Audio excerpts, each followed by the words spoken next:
Hello दोस्तों, स्वागत है आपका एक और नए वीडियो में। तो दोस्तों, आज की इस वीडियो में हम जानेंगे न्यूटन के तीनों नियम के बारे में।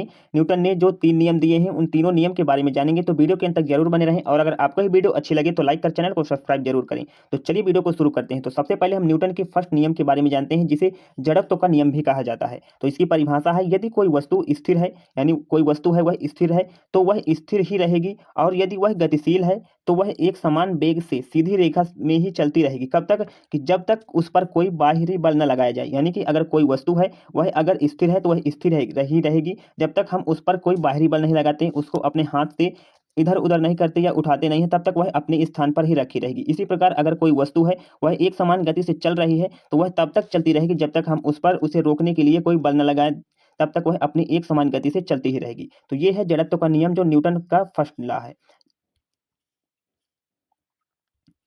अब इसके कुछ उदाहरण भी हैं, जैसे कि चलती बस अचानक जब ब्रेक लगाती है तो यात्री आगे की ओर झटक जाते हैं, यानी आगे की ओर चले जाते हैं। क्यों? क्योंकि शरीर जो है होता है वह आगे की ओर गति बनाए रखता है। यही कारण है कि यह नीचे जो हमारा हिस्सा होता है, जो सीट से अटैच होता है, वह गतिशील रहता है और ऊपरी हिस्सा वह स्थिर रहता है, जिसके कारण आगे की ओर हमा हमारा शरीर आगे की ओर ब्रेक लगाने पर चला जाता है। उसी प्रकार दूसरा उदाहरण है, मेज पर रखी किताब तब तक नहीं हिलती है जब तक उस पर या उसे उस पर कोई बाहरी बल नहीं लगाया जाता है। तब तक वह अपनी स्थिति बनाए रखेगी, अपनी स्थिति पर ही रखी रहेगी। अब जानते हैं न्यूटन के दूसरे नियम के बारे में। तो न्यूटन का दूसरा नियम बल का नियम कहलाता है। वस्तु पर लगने वाला बल उसके द्रव्यमान और त्वरण के गुणनफल के बराबर होता है। यह नियम कहता है कि वस्तु पर जो बल लगता है, वस्तु पर लगने वाले बल उसके द्रव्यमान और त्वरण के गुणनफल के बराबर होता है। यानी कि जो उस पर फोर्स लगता है वह उसके द्रव्यमान और उसके त्वरण के गुणनफल के बराबर होता है। जैसे कि उदाहरण के तौर पर हम जानते हैं, जैसे कि कोई हल्की गेंद को धक्का देने से वह तेज चलने लगती है, लेकिन अगर वही भारी गेंद को हम उसी गति से चलाने के लिए हमें ज़्यादा बल की आवश्यकता पड़ेगी। दूसरा उदाहरण है, क्रिकेट में गेंदबाज कितना ज़्यादा बल लगाता है, यह गेंद उतनी तेज गति से, उतनी ही वेलोसिटी से प्राप्त होती है।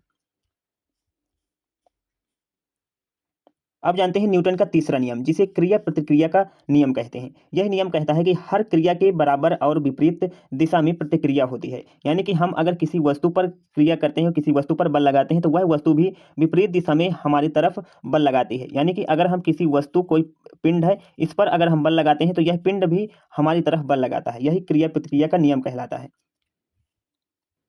तो इसके कुछ एग्जाम्पल भी जान लेते हैं, जिसका पहला एग्जाम्पल है, जब आप किसी दीवार को जोर से धक्का देते हैं तो दीवार भी आपको उसी बराबर बल से पीछे की ओर धक्का देती है। मान लो अगर यह कोई दीवार है, अगर आपने इस पर कोई किसी बल से धक्का दिया तो यह बल भी उसी बल से आपको क्या करेगी, पीछे की ओर धकेलेगी। यही क्या है, यही प्रतिक्रिया का नियम है, यानी क्रिया के विपरीत प्रतिक्रिया। इसी प्रकार जब हम किसी ऊंची जगह से कूदते हैं तो जमीन भी हमें उसी, जिस बल से हम ऊपर से कूदते हैं उसी बल से जमीन भी हमें ऊपर की ओर धक्का देती है, जिसके कारण हमारे पैरों